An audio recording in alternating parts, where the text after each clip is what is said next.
भगवान शंकर के पूर्ण रूप काल भैरव।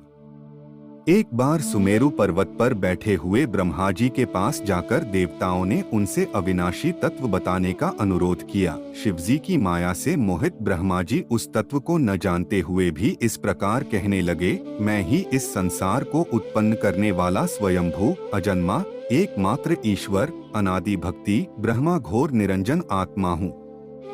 मैं ही प्रवृत्ति और निवृत्ति का मूलाधार सर्वलीन पूर्ण ब्रह्मा हूँ। ब्रह्मा जी ऐसा की पर मुनि मंडली में विद्यमान विष्णु जी ने उन्हें समझाते हुए कहा कि मेरी आज्ञा से तो तुम सृष्टि के रचयिता बने हो, मेरा अनादर करके तुम अपने प्रभुत्व की बात कैसे कर रहे हो।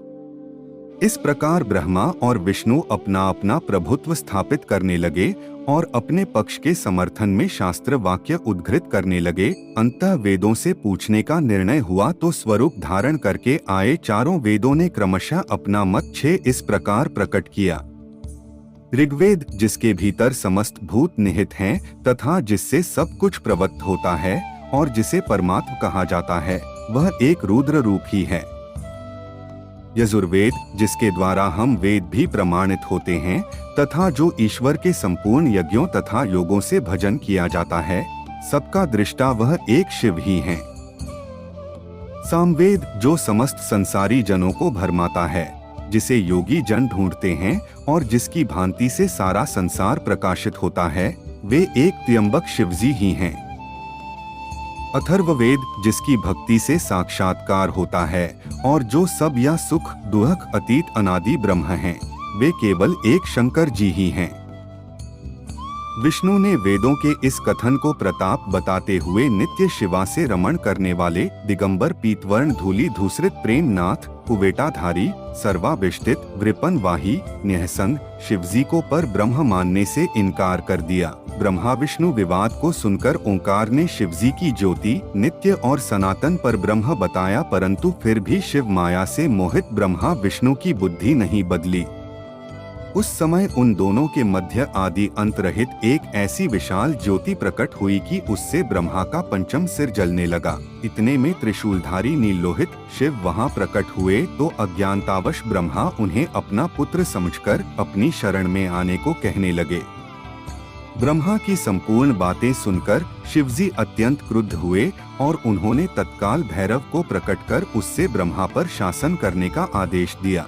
आज्ञा का पालन करते हुए भैरव ने अपनी बाईं उंगली के नखाग्र से ब्रह्मा जी का पंचम सिर काट डाला। भयभीत ब्रह्मा शतरुद्री का पाठ करते हुए शिवजी के शरण हुए। ब्रह्मा और विष्णु दोनों को सत्य की प्रतीति हो गई और वे दोनों शिवजी की महिमा का गान करने लगे। यह देखकर शिवजी शांत हुए और उन दोनों को अभयदान दिया। इसके उपरांत शिवजी ने उसके भीषण होने के कारण भैरव और काल को भी भयभीत करने वाला होने के कारण काल भैरव तथा भक्तों के पापों को तत्काल नष्ट करने वाला होने के कारण पाप भक्षक नाम देकर उसे काशीपुरी का अधिपति बना दिया। फिर कहा कि भैरव, तुम इन ब्रह्मा विष्णु को मानते हुए ब्रह्मा के कपाल को धारण करके इसी के आश्रय से भिक्षावृत्ति करते हुए वाराणसी में चले जाओ। वहां उस नगरी के प्रभाव से तुम ब्रह्म हत्या के पाप से मुक्त हो जाओगे। शिवजी की आज्ञा से भैरव जी हाथ में कपाल लेकर ज्यों ही काशी की ओर चले, ब्रह्म हत्या उनके पीछे पीछे हो चली। विष्णु जी ने उनकी स्तुति करते हुए उनसे अपने को उनकी माया से मोहित न होने का वरदान मांगा। विष्णु जी ने ब्रह्म हत्या के भैरव जी के पीछा करने की माया पूछना चाही तो ब्रह्म हत्या ने बताया कि वह तो अपने आप को पवित्र और मुक्त होने के लिए भैरव का अनुसरण कर रही है। भैरव जी ज्यों ही काशी पहुँचे त्यों ही उनके हाथ से चिमटा और कपाल छूटकर पृथ्वी पर गिर गया और तब से उस स्थान का नाम कपालमोचन तीर्थ पड़ गया। इस तीर्थ में जाकर सविधि पिंडदान और देव पितृ तर्पण करने से मनुष्य ब्रह्म हत्या के पाप से निवृत्त हो जाता है।